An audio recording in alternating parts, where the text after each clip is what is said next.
Olá, é um prazer inenarrável ter você aqui no canal Física com PH. Aproveite o começo do vídeo para deixar o seu like, não deixe para o final que no final você esquece.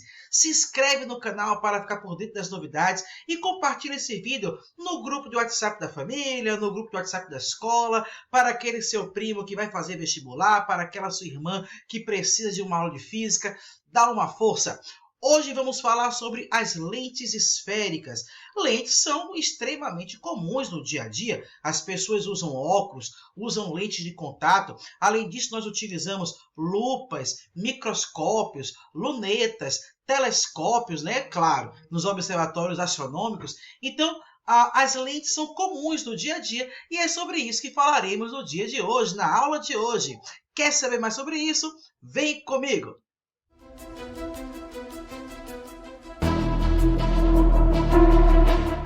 Como eu dizia, hoje vamos estudar um pouco melhor as lentes esféricas. Ora, uma lente, nós chamamos de lente esférica a associação de dois dióptros, sendo um necessariamente esférico e o outro pode ser plano ou esférico. Sendo transparentes, quando as suas superfícies são atravessadas pela luz, nota-se a predominância do fenômeno da refração em relação à da reflexão. Então, desta forma, uma lente pode ter uma face esférica e a outra face também será esférica ou plana. É claro que uma lente é transparente e por isso a luz atravessa essa lente. Portanto, há uma predominância do fenômeno da refração em relação ao fenômeno da reflexão. Veja, aqui eu tenho uma lente de um óculos escuro, uma lente de contato aqui no dedinho de uma pessoa. Então, são lentes que estão presentes aí no nosso dia a dia. A classificação das lentes de acordo com as suas bordas. Uma lente pode ser uma lente de borda fina ou uma lente de borda grossa. Vou colocar a telinha para cá para que vocês possam enxergar. Ó. Borda fina, veja como é a representação. E borda grossa, veja ali como é a representação. A nomenclatura de uma lente vai depender do formato de suas faces. Olha aqui o meu exemplo, a minha imagem. Aqui eu tenho a primeira lente do lado esquerdo, é uma lente biconvexa. Por que ela é biconvexa? Porque ambas as suas faces são para fora, ou seja, ambas são convexas. Na minha segunda lente aqui, da esquerda para a direita, eu tenho uma lente plano-convexa, porque uma de suas faces é plana e a outra face é convexa, ela é para fora. Aqui eu tenho uma lente convexo-côncava.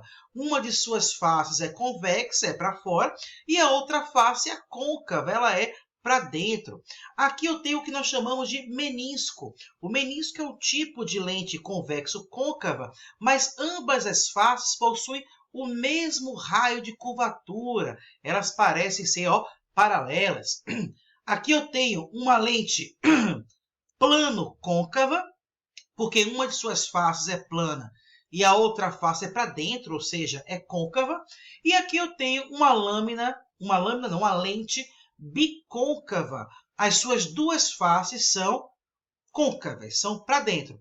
Então, a nomenclatura de uma lente vai depender aí das suas bordas, das suas faces. De acordo com a convergência, uma lente pode ser uma lente convergente ou uma lente divergente. Vamos imaginar aqui, do lado esquerdo, nós temos um desenho de uma lente de bordas finas. E aqui eu tenho uma lente de bordas grossas. Vamos imaginar primeiro que essas lentes estão no ar. Como que é o comportamento delas no ar? Uma lente imersa no ar vale a seguinte regra. A lente cujas bordas são mais largas que a região central será divergente, que é o caso aqui da minha lente do lado direito. Veja, a borda é mais larga que a região central. Então, essa lente, saiu o desenho, essa lente onde a borda é mais larga que a região central é uma lente divergente. Observe que o raio de luz incide, o feixe incide paralelo. E quando ele emerge, quando ele sai da lente, ele sai abrindo, divergindo, se afastando. Por essa razão que chama-se lente divergente. Agora imagine essa outra lente do lado esquerdo.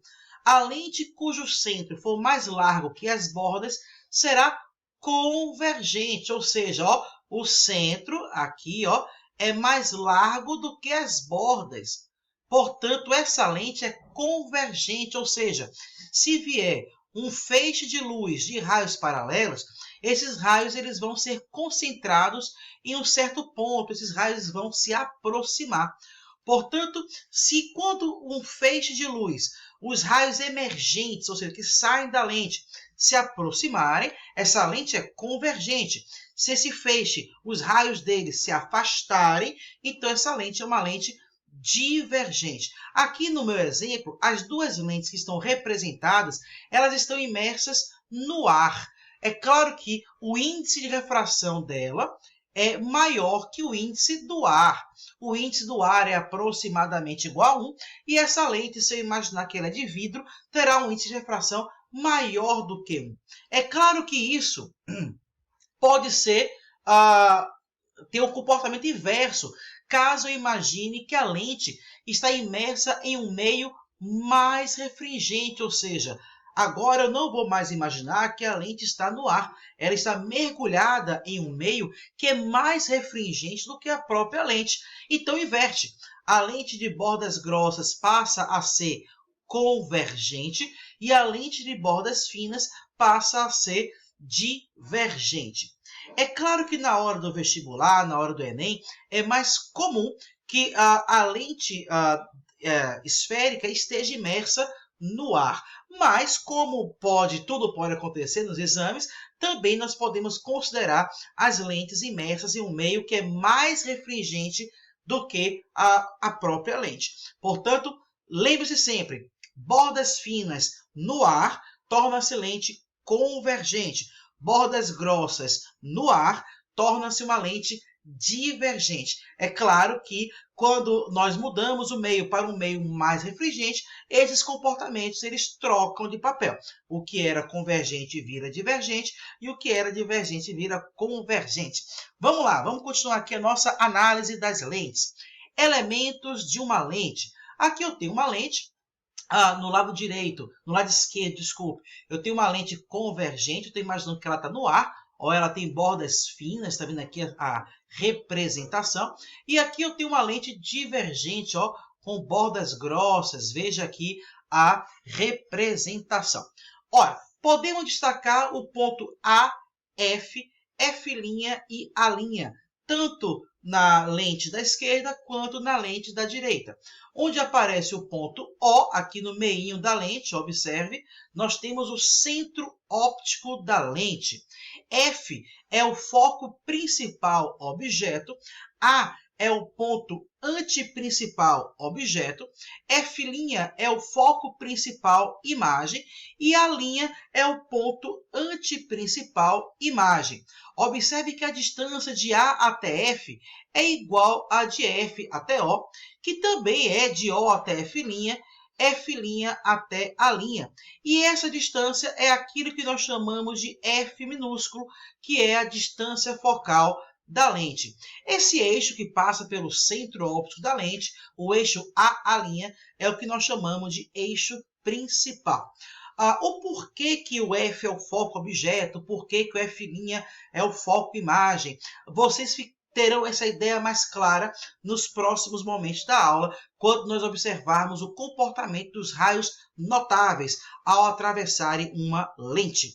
Vamos lá, seguindo aqui a nossa aula, vamos falar então desses raios notáveis. Veja, o raio de luz que incide passando pelo foco, ele refrata, ele emerge da lente paralelamente ao eixo principal. Aqui do lado esquerdo eu tenho uma lente convergente. Eu vou chegar aqui a minha imagem um pouquinho para baixo, para que vocês possam enxergar a imagem da direita. Veja, no caso de uma lente divergente, o raio de luz ele incide na direção do foco. E quando emerge da lente, quando sai da lente, sai paralelo ao eixo principal. Então, incidiu passando pelo foco ou na direção do foco, a luz sai da lente, a luz emerge da lente paralelamente ao eixo principal. Agora imagine a incidência paralela ao eixo principal. Veja, se a incidência é paralela ao eixo principal, quando a luz emerge da lente, ela passa por F', ela passa pelo foco. Aí, nesse caso, é chamado foco imagem. Da mesma forma, numa lente divergente, o raio de luz aqui, ó, incidindo paralelamente ao eixo principal, quando refrata, quando sai, quando emerge da lente, vai emergir na direção do foco imagem, na direção de F'. Ora, agora imagine uma incidência sobre o centro óptico. Quando a luz incide sobre o centro óptico, ela passa direto, ela não sofre desvio. Então, ó, ela passa direto, tanto se for numa lente convergente, que é o lado da esquerda, quanto se for uma lente divergente, que é o desenho aqui da direita. Ainda podemos observar que quando a luz passa pelo ponto antiprincipal e incide na lente, ela refrata, ela emerge da lente, também passando pelo ponto antiprincipal lá do outro lado. Então, esse ponto é o ponto antiprincipal objeto, que é de onde a luz vem. Lembre-se que os objetos eles emitem luz, ou luz própria, ou luz refletida. E aí, a luz, quando sai da lente, passa pelo ponto antiprincipal imagem. Da mesma forma, em uma lente divergente, ó, quando a incidência é na direção do ponto antiprincipal objeto, a luz passa pela lente, ó, na direção do ponto antiprincipal imagem. Portanto, se a luz incide passando pelo foco ou na direção do foco, ela emerge paralelamente ao eixo principal. Se a luz incide paralelamente ao eixo principal, ela emerge passando pelo foco, ou na direção do foco, no caso de uma lente divergente. E se a luz incide sobre o centro óptico, ela passa direto sem sofrer desvio. Finalmente, se a luz incide passando pelo ponto antiprincipal, objeto, ela vai emergir passando também pelo ponto antiprincipal imagem ou na direção do ponto principal antiprincipal imagem, ok? Esses são os comportamentos dos raios notáveis. Esta imagem mostra todos os raios notáveis de uma lente convergente. É uma imagem meramente ilustrativa. Note que o raio de luz vermelho, ele vem paralelo e ele refrata passando pela lente e passa pelo ponto focal, né, pelo foco imagem. Aqui nós temos um raio verde que passa pelo centro óptico sem sofrer nenhum desvio. Então essa imagem aí é meramente ilustrativa para nós podermos observar de uma vez só o comportamento de todos os 4 raios notáveis em uma lente convergente. Ok. E aqui eu tenho a mesma coisa, né, em uma lente divergente. Note, ó, esse raio verde passando direto pelo centro óptico. Aqui eu tenho um raio paralelo ao eixo principal que vai refratar pela lente na direção do foco imagem e por aí vai. Ou seja, aqui novamente eu tenho uma imagem ilustrativa, uma figura ilustrativa com todos os raios notáveis de uma vez só em uma lente divergente. Vamos lá. Formação da imagem em uma lente convergente. Lente convergente, ó, simbologia da setinha, ok? Vamos lá. Primeiramente, eu vou colocar um objeto antes do ponto antiprincipal. Então, colocando o objeto antes do ponto antiprincipal, o raio de luz que incide paralelo refrata passando pelo foco. O raio de luz que passa pelo centro, ele não sofre desvio. O raio de luz que passa pelo foco, ele refrata de maneira paralela ao eixo principal. Note que os raios de luz, eles se encontram neste ponto. E é neste ponto que haverá aí a formação da imagem. Como essa imagem é formada de luz de verdade e não dos prolongamentos dos raios de luz, essa imagem é chamada imagem real e não uma imagem virtual. Então vamos lá, quais são as características da imagem neste primeiro caso? Ela é menor que o objeto, ela é real, como eu acabei de falar, e ela é invertida, ela é de cabeça para baixo em relação ao objeto. Agora eu vou aproximar um pouquinho o objeto da lente e vou colocar o objeto em cima do ponto antiprincipal. Objeto sobre o ponto A. Colocando o objeto em cima do ponto antiprincipal, o raio de luz que incide paralelo, ele refrata passando pelo foco. O raio de luz que incide passando pelo centro óptico, ele passa direto, ele não sofre desvio. E o raio de luz que incide passando pelo foco objeto, ele refrata paralelamente ao eixo principal. Observe que os raios de luz todos se encontram neste ponto, e é neste ponto que haverá a formação da imagem. Quando você compara o tamanho da imagem com o tamanho do objeto, você pode concluir que a imagem tem o mesmo tamanho que o objeto. Ela é real porque ela é formada pelo cruzamento de raios de luz de verdade e ela é invertida em relação ao objeto. Agora eu vou aproximar ainda mais o objeto da lente e vou posicioná-lo entre o ponto antiprincipal e o foco. Então, objeto entre A e F0, aí que está representando o foco objeto. Vou colocar aqui o meu objeto entre o ponto antiprincipal e o foco. O raio de luz que incide paralelo refrata passando pelo foco imagem. O raio de luz que incide passando pelo centro óptico passa direto, sem sofrer desvio, e o raio de luz que passaria aqui pelo foco, ele iria refratar de maneira paralela, mas aqui no meu slide não apareceu esse último caso. Então, o cruzamento dos raios de luz aconteceram neste ponto, portanto, é neste ponto que há a formação da imagem.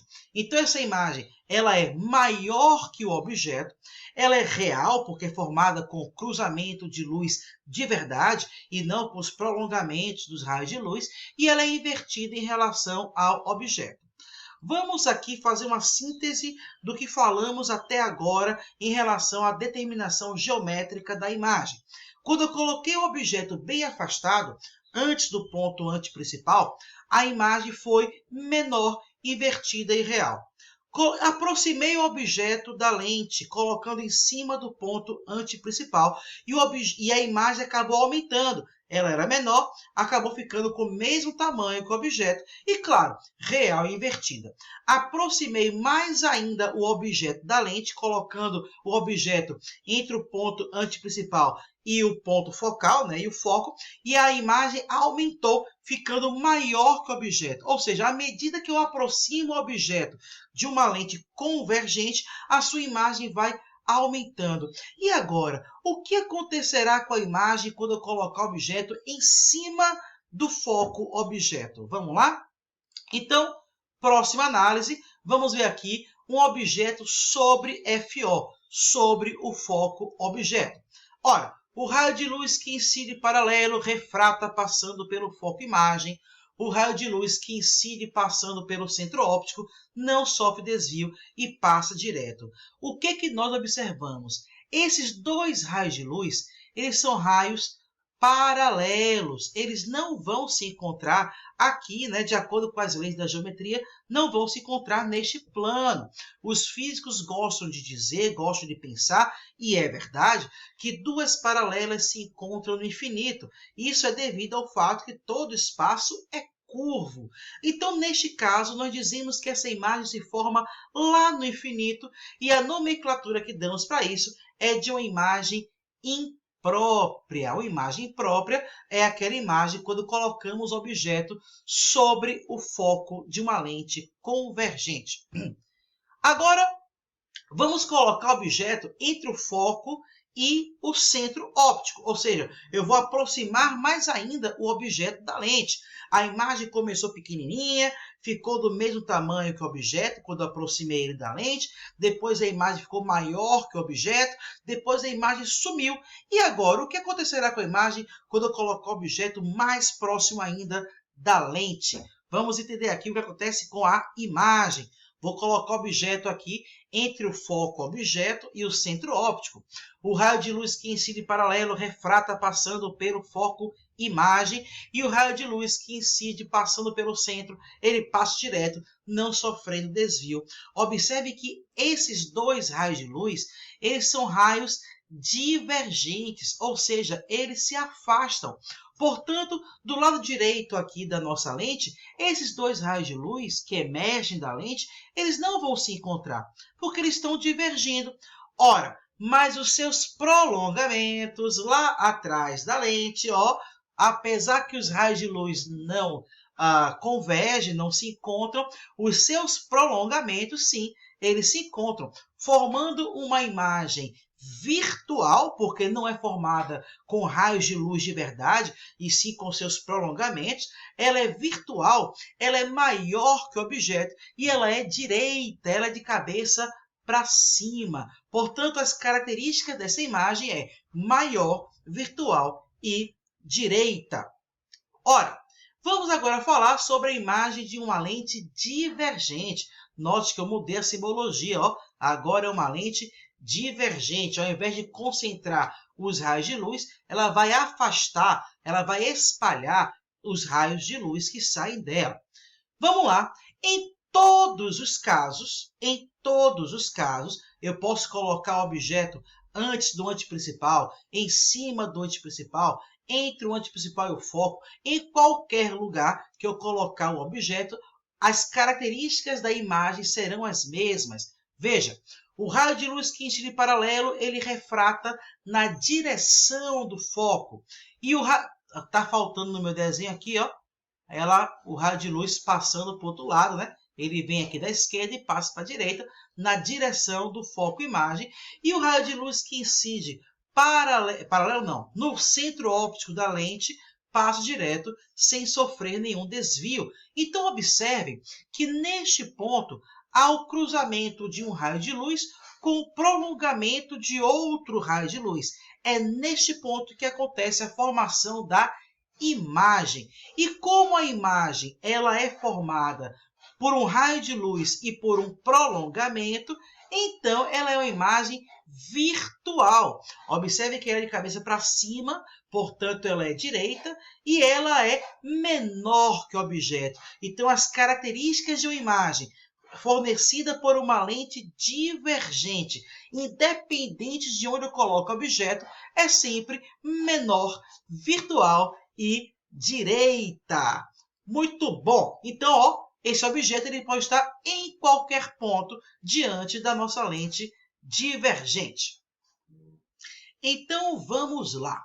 Agora vamos ver o estudo analítico da imagem, ou seja, ok, eu já sei as características da imagem, já sei quando ela é real, quando ela é virtual, mas eu quero calcular onde está a imagem. Eu quero calcular quantas vezes a imagem é maior ou menor que o objeto. Eu quero determinar matematicamente se essa imagem é direita, se ela é invertida. Então, vamos fazer aqui um estudo analítico, um estudo algébrico das imagens. Aqui nessa imagem, aqui nessa figura, eu tenho aqui uma árvore diante de uma lente convergente e essa lente está fornecendo uma imagem da árvore. Essa imagem ela é real, ela é invertida, mas não é bem isso que interessa. O que interessa é o seguinte: para calcular onde está a imagem, nós vamos usar a lei de Gauss. Ó, o tamanho do objeto eu vou chamar de O,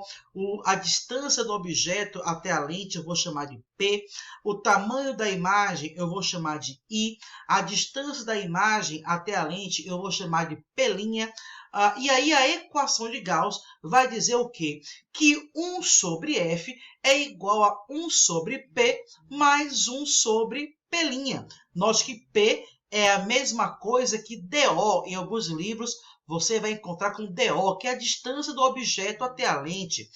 P' você vai encontrar em alguns livros como DI, que é a distância da imagem até a lente. Portanto, 1 sobre F, o inverso da distância focal, é igual a 1 sobre P mais 1 sobre P', que é a nossa equação de Gauss. E da mesma forma que fizemos lá no estudo dos espelhos esféricos, vamos aqui para o aumento linear transversal. O aumento é justamente o tamanho da imagem sobre o tamanho do objeto. Vai medir aí quantas vezes a imagem é maior ou menor que o objeto. Mas também podemos usar a expressão do aumento como sendo menos P' sobre P, né? Menos a distância da imagem até a lente sobre a distância do objeto até a lente. Preste muita atenção para não esquecer o menos da fórmula, porque é esse menos que vai te informar se essa imagem vai ser real, se ela vai ser virtual. Então, é muito importante nós termos aí e também se ela é direita ou se ela é invertida. Então é muito importante nós termos aí cuidado com esse sinal negativo da expressão do aumento. Ora, e para nós utilizarmos essas fórmulas, nós temos que prestar muita atenção no referencial de Gauss. Alguns sinais são importantes. Veja, se a distância focal é positiva, maior do que zero é positiva, é porque a lente é uma lente convergente. Se a distância focal é negativa, menor do que zero, é porque a lente é uma lente divergente. Se P' é positivo, é porque a imagem é uma imagem real. Se P' é negativo, lembre-se, P' é a distância da imagem até a lente. Então, essa imagem é uma imagem virtual. Se o módulo do aumento é maior do que 1, então a imagem é maior que o objeto. Se o módulo do aumento é igual a 1, então a imagem tem o mesmo tamanho que o objeto. Se o módulo do aumento é menor do que 1, então a imagem é menor que o objeto. Isso merece aqui algum destaque. O que significa dizer que o aumento é igual a 2, por exemplo? Se eu faço uma conta lá da minha lente e o aumento dá igual a 2, é porque a imagem é 2 vezes maior que o objeto. Se eu faço a minha conta e o aumento dá igual a 3, é porque a imagem é 3 vezes maior que o objeto. Mas se eu faço lá uma conta e o meu aumento dá 0,2, 0,2 é a mesma coisa que 1/5, 1 sobre 5. Ou seja, se o aumento dá 0,2, é porque na verdade não houve um aumento. O que na verdade aconteceu foi uma redução. Ora, a imagem é a quinta parte, é 1/5 do tamanho do objeto. É 20% do tamanho do objeto neste meu exemplo. Se eu calculo a imagem e deu 0,5, é porque a imagem é 1/2, 0,5 é a mesma coisa que 1/2. É 1/2 do objeto. Ou seja, o tamanho da imagem é metade do tamanho do objeto. Então é importante entender o que significa um aumento maior do que 1, de fato é um aumento menor do que 1, na verdade houve uma redução. Se o aumento é igual a 1, é porque nem aumentou, nem diminuiu. O tamanho da imagem é igual ao tamanho do objeto. Agora, não confunda isso com o sinal do aumento linear. O sinal do aumento linear vai dizer outra informação para a gente. Olha lá. Se o aumento linear é positivo, é maior do que zero, é porque a imagem é direita, ela é de cabeça para cima em relação ao objeto. Se o aumento linear é negativo, é porque a imagem é invertida. Então, se, por exemplo, eu calculei lá um aumento e o aumento deu igual a -4. Ora, -4 significa que essa imagem é invertida e ela é maior que o objeto, ela é 4 vezes maior que o objeto, mas ela é de cabeça para baixo, porque ela é -4, ok? Vamos seguir aqui a nossa análise. Vamos lá. Vergência ou convergência, sinônimos. A vergência de uma lente é esse V, é o inverso de sua distância focal.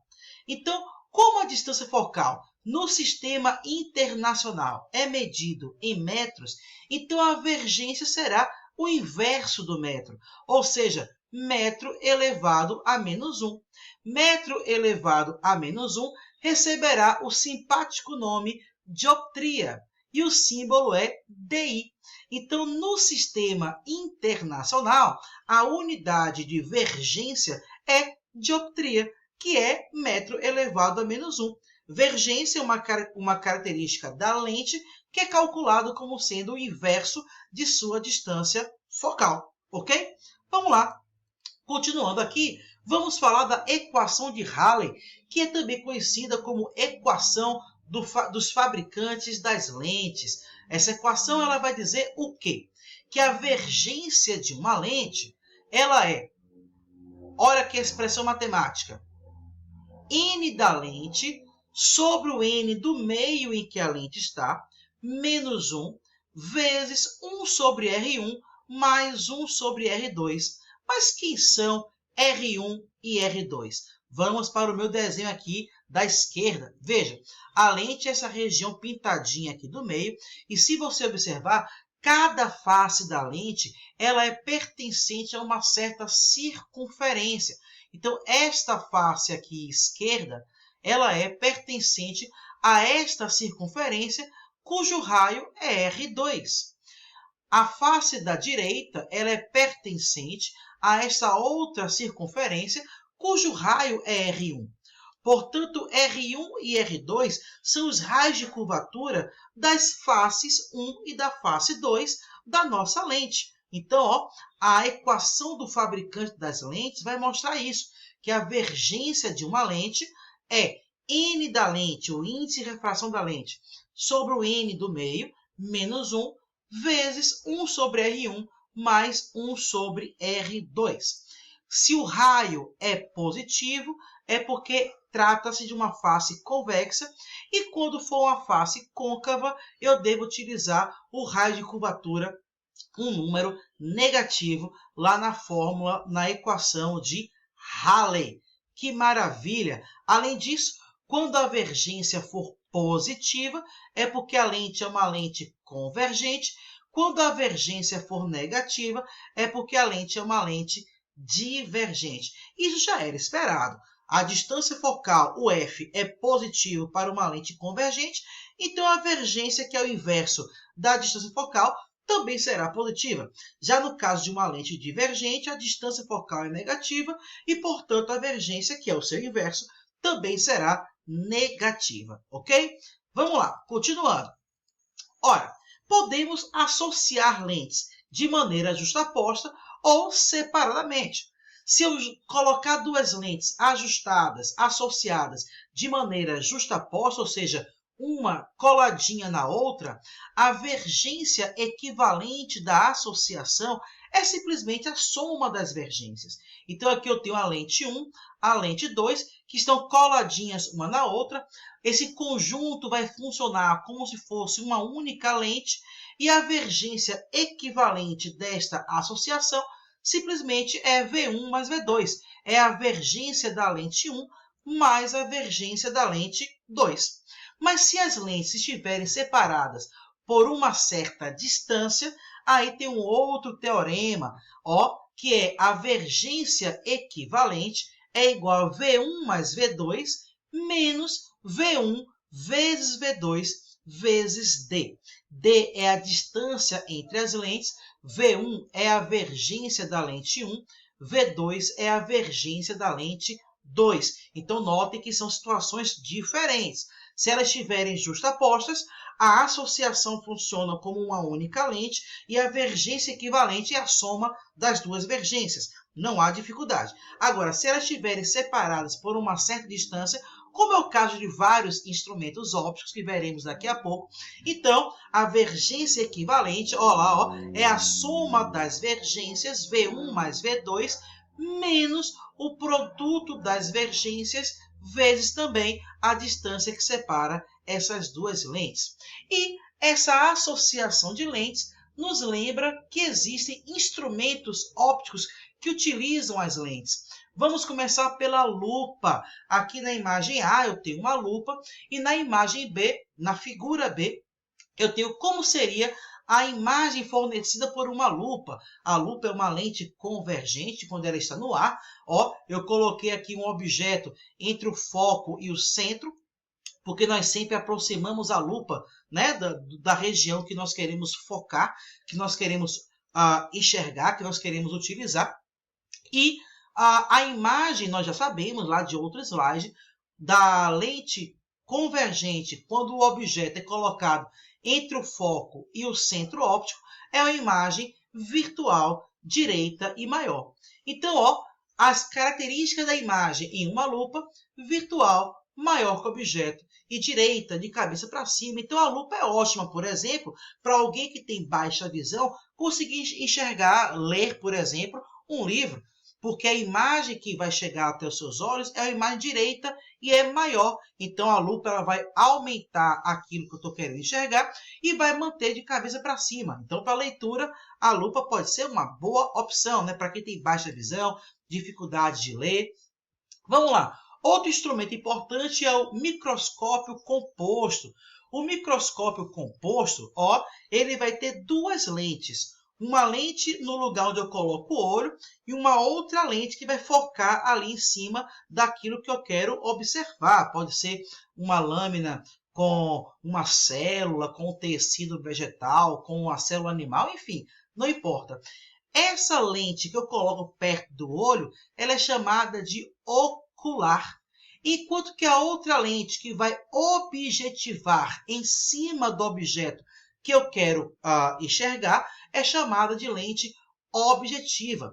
Um microscópio utiliza duas lentes convergentes. Aqui eu tenho a representação de como é a formação da imagem, mas o que importa é que a imagem ela será uma imagem virtual, maior que o objeto e invertida em relação ao objeto.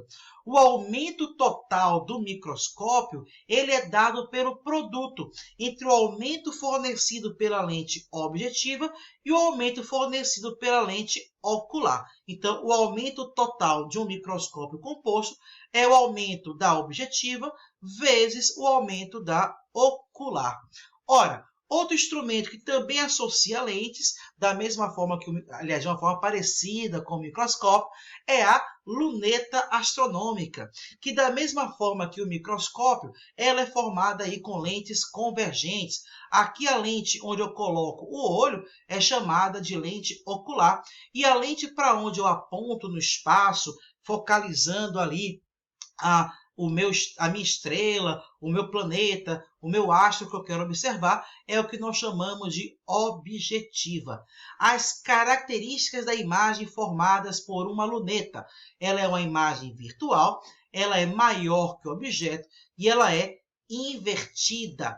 Então, o aumento angular da luneta é o quociente entre as distâncias focais da objetiva e da ocular. Então, ó, no caso da luneta astronômica, o aumento angular é a distância focal da lente objetiva sobre a distância focal da lente angular. Outro instrumento interessante que já não se usa tanto hoje em dia é o projetor de slides. Aqui era mais comum aí há 10 ou 20 anos atrás. Eu coloco aqui o slide, ilumino esse slide com uma certa fonte de luz, tem aqui uma lente convergente que vai projetar uma imagem em um certo anteparo, em uma certa tela. E aqui fica uma dica.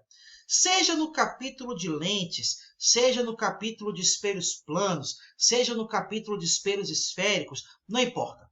Toda vez que uma imagem é projetada em uma tela ou em um anteparo, que é um nome bonito para dizer simplesmente tela ou parede, toda vez que a imagem é projetada em uma superfície, essa imagem ela é real. Ela é formada com raios de luz de verdade. Em qualquer capítulo da óptica, uma imagem projetada em um anteparo, em uma parede, em uma tela, será uma imagem real. Preste atenção a isso, que isso é um fator muito importante para a resolução de problemas nos exames de vestibulares e no Enem. Então, vamos lá, ó. Essa imagem, ela é real. Opa, saiu aqui. Ela é real, ela é maior que o objeto e ela é invertida, ela é de cabeça para baixo. Vamos lá. Vamos falar um pouquinho da óptica da visão, da óptica do olho. Aqui na nossa imagem eu tenho algumas estruturas. A íris é por onde a luz penetra o olho. Então, a luz penetra no olho através de um diafragma, que é a íris. Opa! No centro da íris há uma abertura, a pupila, que aumenta ou diminui de diâmetro conforme a intensidade luminosa. Quanto mais luz atinge o seu olho, mais a pupila contrai, controlando a entrada de luz dos nossos olhos. Vamos lá. A pupila é comandada por um músculo que regula o seu diâmetro, permitindo variar de cerca de 2 a 9 milímetros conforme a intensidade de luz incidente. A luz passa em seguida por uma lente convergente, que é chamado de cristalino, e atinge uma membrana sensível à luz, que é a retina. O cristalino é uma lente cuja distância focal pode ser alterada pela ação do músculo ciliar. Ao se contrair, o músculo altera a curvatura da superfície do cristalino. Esse mecanismo permite a formação de imagens nítidas sobre a retina. O nervo óptico, mediante um código de sinais nervosos, transmite ao cérebro a imagem formada sobre a retina. Então, a córnea, o humor aquoso, o cristalino e o humor vítreo são meios transparentes de diferentes índices de refração. Aqui nós, portanto, a estrutura básica, né, as estruturas básicas da visão humana associados aí, né, à óptica geométrica. Então é importante entender que a luz entra no olho, a incidência da luz é ali controlado pela pupila e a imagem será projetada justamente sobre a retina. É sobre a retina. A retina é como se fosse a nossa tela, que eu falei no slide anterior. É onde as imagens são projetadas. E aí o nervo óptico vai, obviamente, identificar essa imagem e enviar para o cérebro. É uma curiosidade interessante é que a imagem sempre é projetada na retina invertida. Ou seja, na verdade, a imagem que se forma nos nossos olhos é sempre uma imagem de cabeça para baixo. Aí o cérebro é quem faz o exercício de desinverter, vamos dizer assim, né? De colocar de cabeça para cima. Ok. Ponto próximo. Vamos para duas definições importantes quando falamos de óptica da visão. Ponto próximo é a distância mínima para uma visão nítida. Nele, os músculos ciliares estão contraídos ao máximo. No indivíduo de visão normal, está a cerca de 25 centímetros do olho. Outra definição importante é de ponto remoto. O ponto remoto é a distância máxima para uma visão nítida. Nele, os músculos ciliares estão totalmente relaxados. No indivíduo de visão normal, esse ponto remoto está no infinito, no caso, distância de alguns quilômetros.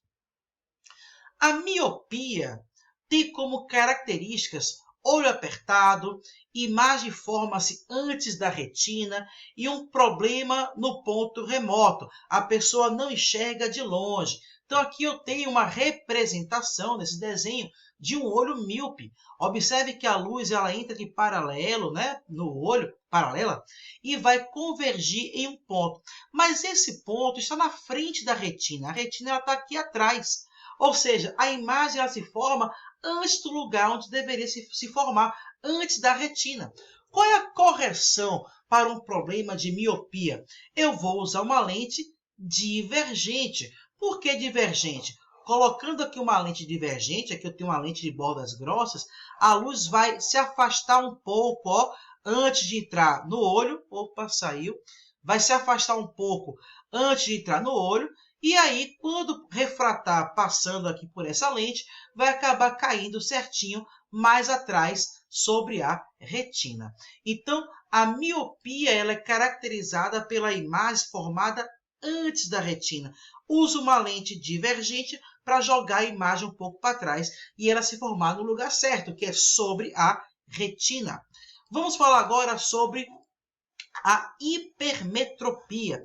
A hipermetropia é muito parecida com o caso da miopia. Por quê? Porque a imagem também se forma antes da retina. Mas além dela se formar antes, ela fica um pouco torta para um dos lados, ela tem um desvio lateral. Daqui a 2 slides tem uma imagem onde eu mostro isso melhor.